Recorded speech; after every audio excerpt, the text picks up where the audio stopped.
El momento más importante de la inauguración no ocurrió cuando México marcó el primer gol. Ocurrió antes, cuando Claudia Sheinbaum decidió no ocupar el asiento que el protocolo le reservaba. En una noche donde todo el poder quería aparecer en la fotografía, ella hizo una jugada distinta. No buscó el palco, no buscó la ovación fácil, no convirtió la apertura del Mundial en una postal de autoridad presidencial. Tomó el boleto que podía colocarla en el centro del estadio y lo puso en manos de Yolet Cervantes Coaquegua, una joven indígena nahua de Veracruz, nacida lejos de las zonas donde normalmente se reparte el privilegio. Ahí empezó la verdadera historia política de esa noche. Porque el Mundial no llegaba a México en medio de una calma perfecta. Llegaba rodeado de dudas, críticas y sospechas. Durante meses, voces dentro y fuera del país habían cuestionado si México estaba listo. Algunos hablaban de presión internacional, otros señalaban el costo de los boletos, otros advertían que la fiesta más grande del fútbol podía terminar convertida en un espectáculo para unos cuantos. Y entonces Sheinbaum respondió sin dar un discurso largo. Respondió con una imagen. La presidenta no estaba en el lugar más exclusivo del estadio. Estaba con la gente, mirando el partido en una pantalla pública, en un espacio popular, rodeada de ciudadanos comunes.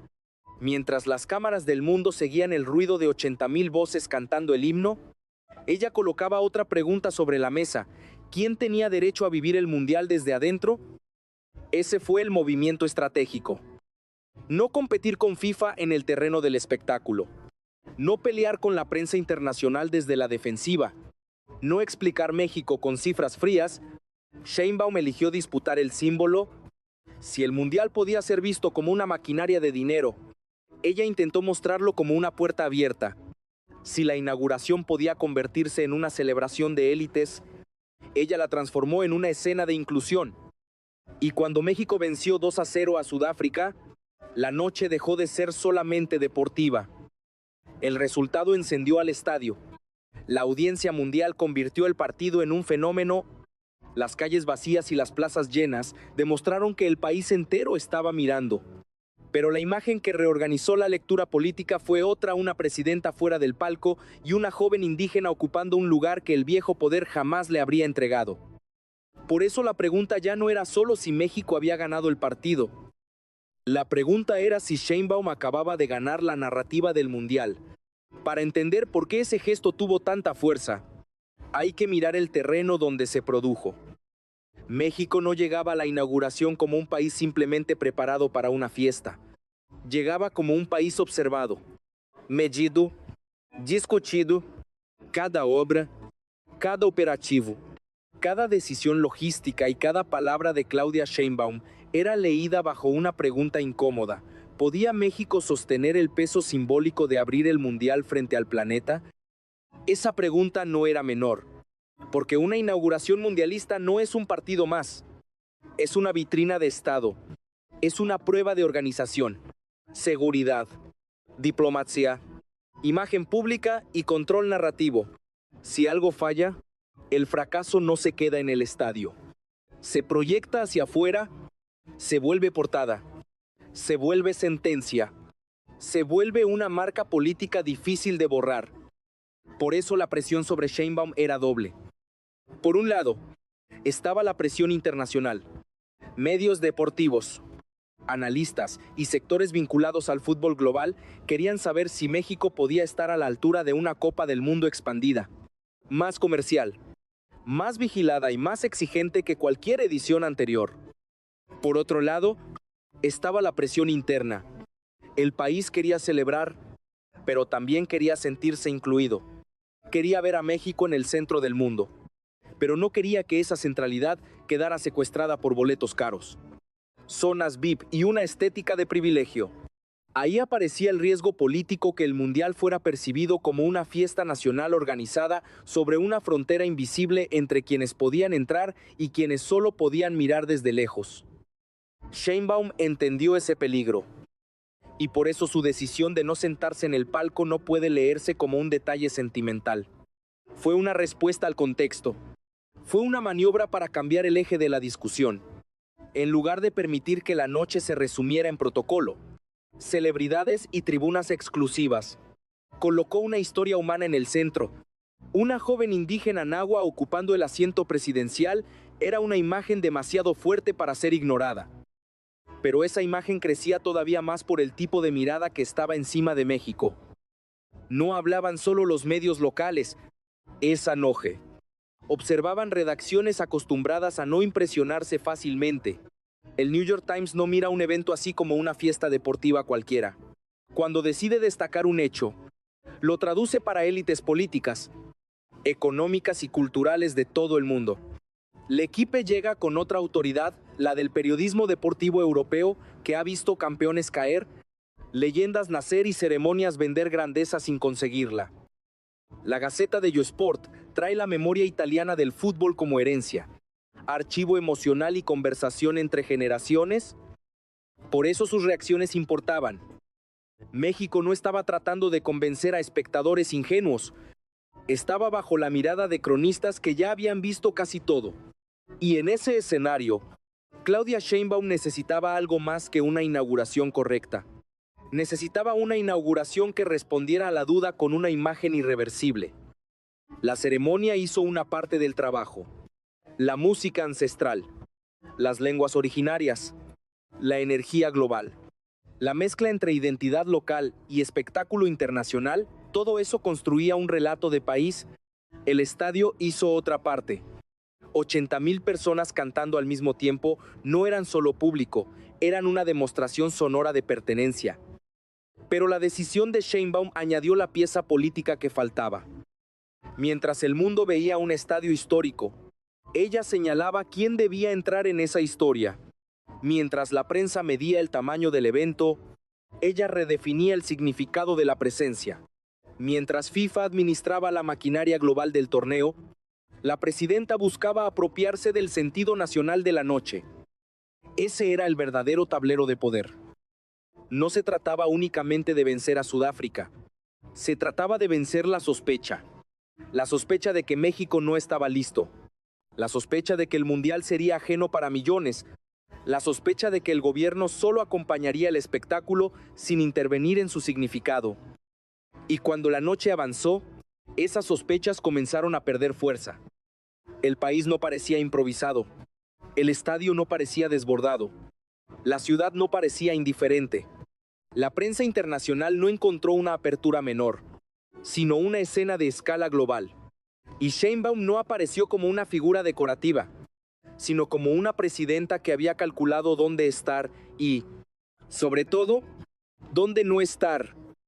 Porque a veces el poder no se muestra ocupando el centro. A veces el poder se muestra decidiendo quién merece ocuparlo. El conflicto estalló cuando el balón empezó a rodar y México dejó de ser promesa para convertirse en prueba. Hasta ese momento, Claudia Sheinbaum había manejado la tensión con una calma calculada. No dramatizó las dudas. No respondió cada crítica con una confrontación directa. Repitió, con seguridad seca, que México estaba listo y que la inauguración se haría en México. Pero una cosa era decirlo desde el gobierno y otra sostenerlo cuando millones de ojos empezaban a mirar. Si algo fallaba, la crítica iba a caer sobre ella. No sobre FIFA en abstracto, no sobre comité, sobre ella. Porque en política, cuando un evento sale bien, muchos reclaman el mérito, pero cuando sale mal, la responsabilidad se concentra en una sola figura. Y esa figura, esa noche, era Claudia Sheinbaum. Por eso el primer gol de México al minuto 9 no fue solo un golpe deportivo. Fue un golpe narrativo. La presión que venía de afuera cambió de dirección. Los medios que habían llegado a buscar grietas tuvieron que describir una atmósfera. El estadio no esperaba permiso para emocionarse. Imponía emoción. 80,000 voces, banderas, himno, gritos, cámaras buscando rostros, cronistas intentando traducir algo que se movía más rápido que sus notas. Pero dentro de ese estallido apareció la otra batalla. La pregunta social. ¿De quién era esa fiesta? Mientras el estadio vibraba, millones seguían el partido desde plazas, barrios, casas, negocios cerrados y pantallas públicas. La Ciudad de México parecía detenida. El Zócalo reunía a quienes no tenían boleto. Las calles vacías decían que el país había suspendido su rutina. Y esa suspensión nacional podía leerse de dos formas: como celebración compartida o como recordatorio de que la mayoría miraba desde afuera. Sheinbaum necesitaba que se leyera de la primera forma. Ahí su ausencia del palco se volvió más potente. No era un gesto aislado. Funcionaba como respuesta anticipada al conflicto. Si el Mundial era acusado de elitista, ella ya había cedido su lugar. Si alguien decía que la fiesta dejaba fuera al pueblo, ella podía mostrarse con la gente. Si la crítica apuntaba al contraste entre privilegio y exclusión, ella había colocado a una joven indígena en el asiento que todos esperaban ver ocupado por la presidenta. Esa fue la maniobra. Convertir el punto débil del evento en un argumento de legitimidad, pero la jugada también tenía riesgo. Salir del palco podía parecer cálculo. Podía ser leído como teatro político. Podía abrir una pregunta incómoda: ¿era convicción real o imagen diseñada para las cámaras? La diferencia estuvo en el contexto. Sheinbaum no hizo un anuncio grandilocuente. No construyó una ceremonia alrededor del boleto.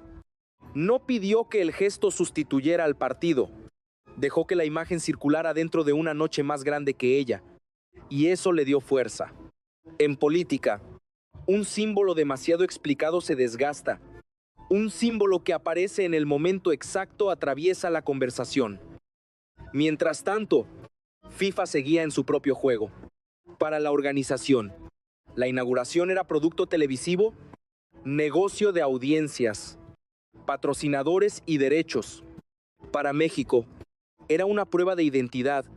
Para Sheinbaum, era la oportunidad de tomar ese producto global y traducirlo en capital político nacional. Por eso, al segundo gol, al minuto 67, cerró el círculo. México ya no solo resistía la presión, la estaba usando. La selección ganaba. El estadio respondía. La prensa internacional escribía con sorpresa. La ciudad se reconocía en una misma escena. Y Sheinbaum quedaba conectada con ese momento sin monopolizarlo. Ese fue el punto de quiebre. Los críticos ya no podían discutir la inauguración desde la misma posición. La noche había producido una evidencia emocional difícil de contrarrestar. México no se veía frágil, se veía enorme. No se veía improvisado, se veía dueño de su escenario. Y cuando una imagen así se instala, la pelea cambia. Ya no se pelea por lo ocurrido, se pelea por quién tiene derecho a explicarlo. La estrategia de Claudia Sheinbaum no consistió en robarle protagonismo al Mundial. Consistió en algo más difícil: entrar en el relato sin parecer que lo estaba ocupando. Un presidente que intenta ponerse por encima de una noche deportiva corre el riesgo de parecer oportunista. Un gobierno que convierte cada celebración en propaganda termina debilitando la emoción real. Sheinbaum evitó esa trampa. No compitió con los goles. No compitió con la ceremonia. No compitió con las 80,000 voces del estadio. Se colocó en otro plano, el plano del significado. Ella sabía que el Mundial era una máquina global imposible de controlar por completo. FIFA controla la marca, los derechos, los horarios y parte del lenguaje oficial. Las televisoras controlan la emoción inmediata. Los medios internacionales controlan la interpretación externa. La selección controla, hasta donde puede, el resultado deportivo. Entonces, ¿qué le quedaba al poder político mexicano? Le quedaba decidir qué historia nacional iba a acompañar esa noche. Y Sheinbaum eligió una historia precisa, la del país, que no solo abre sus estadios al mundo, sino que intenta abrir sus símbolos a quienes siempre fueron dejados en los márgenes. Por eso Yolette no fue un detalle secundario, fue el centro silencioso de la operación simbólica.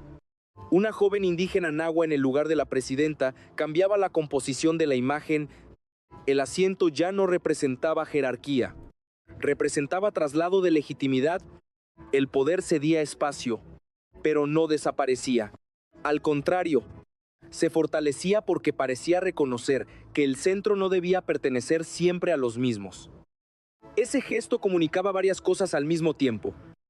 A los sectores populares les decía, este mundial también tiene que ver con ustedes. A las comunidades históricamente marginadas les decía, su presencia no es decorativa, puede ocupar el lugar principal. A la prensa internacional le decía, México no quiere ser leído solo como sede logística, sino como país con memoria social y voluntad de inclusión. Y a sus adversarios les planteaba una dificultad: cómo atacar una decisión que colocaba a una joven indígena en un espacio de privilegio sin parecer desconectados de la sensibilidad popular. Esa fue la segunda capa de la estrategia. Sheinbaum no solo construyó una imagen positiva, también redujo el margen de ataque de sus críticos. Si sus opositores decían que el gesto era populismo, corrían el riesgo de sonar fríos frente a una historia emocionalmente poderosa. Si decían que era propaganda, podían parecer molestos porque una joven pobre entró donde antes entraban los poderosos. Si guardaban silencio, dejaban que la imagen avanzara sola. En política, las mejores jugadas no son las que obligan al adversario a responder, son las que lo obligan a responder mal. Pero había una tercera capa: la relación entre autoridad y cercanía. Sheinbaum necesitaba demostrar control sin mostrarse distante.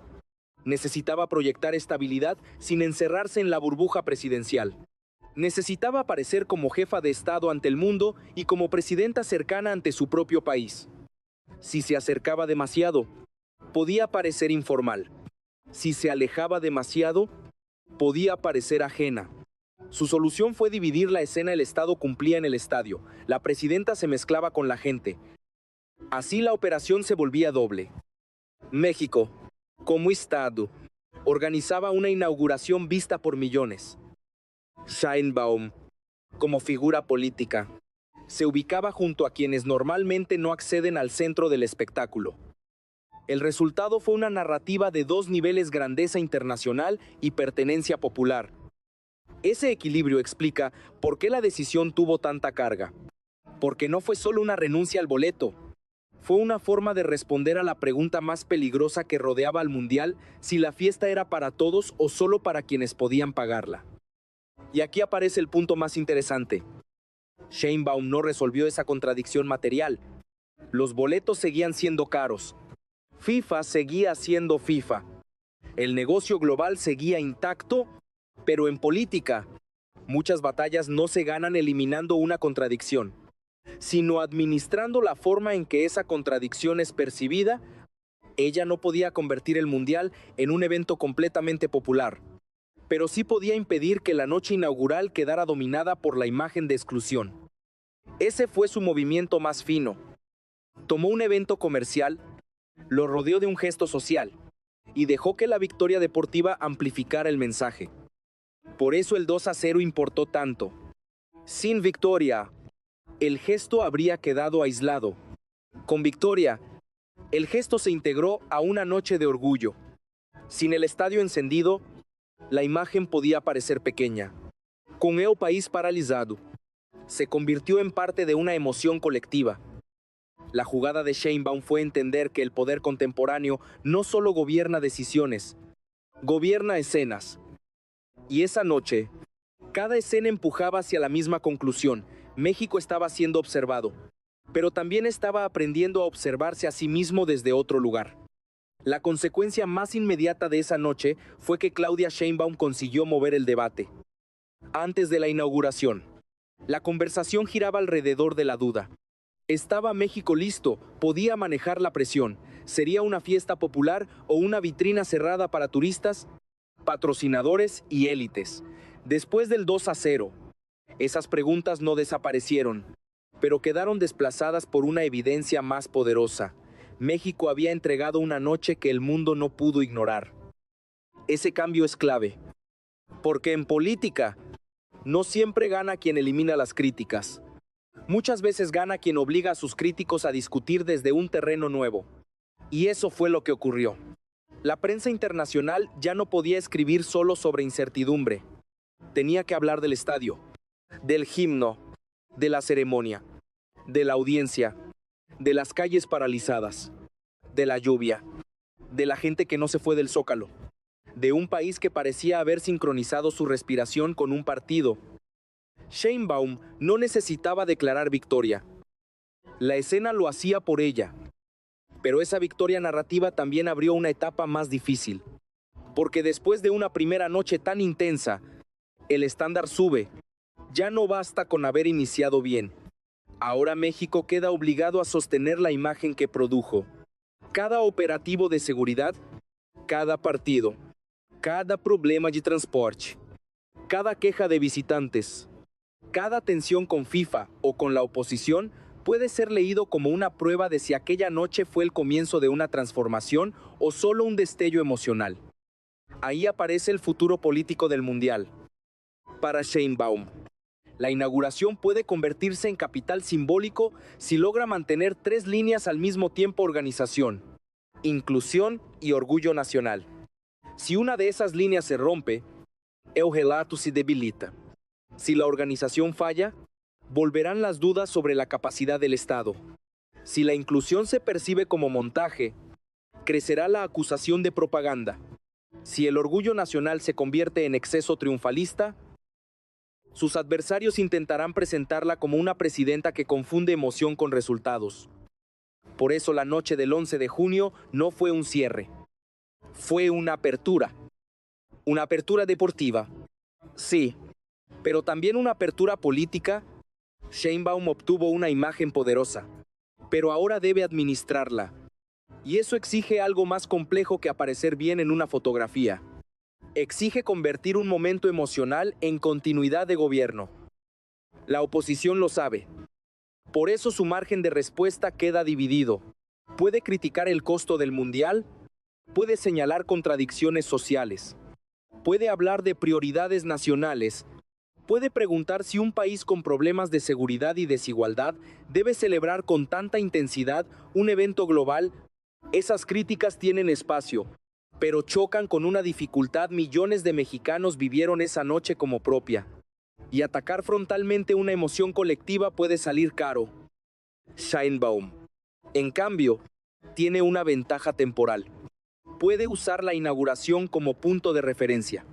Puede decir, sin decirlo siempre en voz alta, que México fue capaz de organizar, emocionar y proyectarse. Puede transformar cada buena reacción internacional en confirmación de liderazgo. Puede conectar cada pantalla pública, cada plaza llena y cada joven invitada al estadio con una idea central. El país no solo fue sede, fue protagonista. Pero el riesgo está en creer que una noche basta. No basta. La fuerza de ese relato dependerá de lo que venga después. Si el Mundial avanza sin crisis mayores, la inauguración quedará como la escena fundacional de un éxito. Si aparecen problemas graves, esa misma noche será recordada como una promesa demasiado alta. En política, las imágenes no son eternas. Se fortalecen o se erosionan según los hechos que las siguen. Por eso hay que mirar con atención los próximos movimientos de Sheinbaum. ¿Seguirá reforzando la idea de un mundial popular?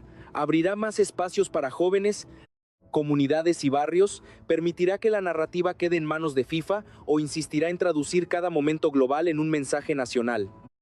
La respuesta definirá mucho más que la memoria de un partido. Definirá si esa noche queda como un episodio deportivo o como una pieza dentro de una estrategia presidencial más amplia. Y si tú viste esa inauguración, la pregunta no es solo desde dónde la viste. La pregunta es, ¿qué sentiste cuando México dejó de ser escenario y empezó a parecer centro del mundo? Porque eso es lo que Sheinbaum intentó capturar, no solo la imagen de un estadio lleno, sino la sensación política de un país mirándose con orgullo. La noche terminó, pero la jugada política no terminó con el silbatazo final. Ahí está el punto decisivo. Claudia Sheinbaum no solo administró una inauguración, administró una tensión nacional. Tomó un evento global que podía quedar atrapado entre boletos caros, sospechas de exclusión y presión internacional, y lo convirtió en una escena donde México aparecía unido, observado y emocionalmente poderoso. La victoria contra Sudáfrica dio el resultado. El estadio dio la épica. La prensa internacional dio la validación, pero la decisión de Sheinbaum dio el significado. Porque cuando una presidenta renuncia al asiento más visible de la noche y coloca allí a una joven indígena, no está haciendo un gesto menor. Está enviando un mensaje a todos los actores del tablero. A FIFA le dice que el Mundial no puede ser solo negocio. A sus adversarios les dice que la inclusión también puede ser una forma de poder. A la prensa extranjera le dice que México no quiere ser tratado solo como escenario, sino como protagonista. Y al país le dice que la grandeza no se mide únicamente por estadios llenos, sino por quién puede entrar en ellos. Ese es el cierre de esta historia. No una presidenta explicándose a sí misma, una presidenta moviendo piezas. Primero, resistió la duda. Después, dejó que el mundo mirara. Luego, desplazó el foco del palco hacia la calle. Y finalmente, convirtió una noche deportiva en una prueba de identidad política. Pero aquí queda la pregunta más fuerte. ¿Podrá sostener ese relato cuando pase la emoción inicial? Porque el Mundial no dura una noche, el poder tampoco. Lo que hoy parece una imagen perfecta, mañana puede ser examinado con más dureza. Cada fallo, cada contradicción, cada señal de exclusión puede volver contra ella. Pero si logra mantener el equilibrio entre organización, pueblo y orgullo nacional, esa inauguración será recordada como algo más que el inicio de un torneo. Será recordada como el momento en que Sheinbaum entendió que México no solo necesitaba ser visto, necesitaba ser interpretado de otra manera. Y esa noche, frente a millones de ojos, la presidenta eligió una fórmula arriesgada: desaparecer del centro para controlar el centro. Por eso el 2-0 fue importante. Pero la imagen política fue todavía más profunda. México ganó el partido. Sheinbaum ganó la escena. Y ahora empieza la verdadera disputa: ¿quién contará, de aquí en adelante, lo que ese mundial significó para México?